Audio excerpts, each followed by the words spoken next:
салому дуруди бепоён баҳри шумо азизон. Инсон бехато намешавад. Агар мо хатогие кардем, пешагӣ узр мехоҳем. ба шумо тамошои бофароғатро хоҳонам. марди 80-солае рӯзе аз масҷид ба хонааш бармегашт ва дари хонаашро зад, то ин ки ҳамсараш дарро кушояд. аммо ҳамсараш дарро накушод. мард бисёр интизор шуд. аз интизорӣ зиёд ҳушаш рафт. ҳамсараш вақте ки дарро кушод, дид ки мард беҳуш шудааст ва афтодааст. мардро ба хона дохил кард ва дасту рӯяшро шуст, то ин ки ба худ ояд.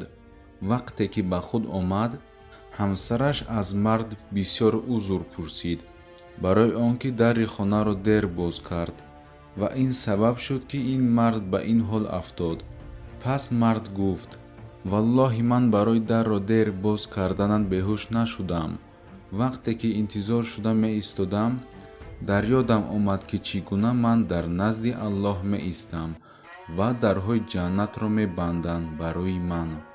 дар ҳамин ҳол тарс аз барои Аллоҳ, ин гуна қалбҳо бо Аллоҳ пайваст ҳастанд.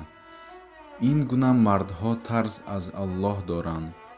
оё як бор фикр кардем ки бо ин амалҳои кардаамон чӣ гуна дар назди Аллоҳ меистем ва чӣ мегӯем?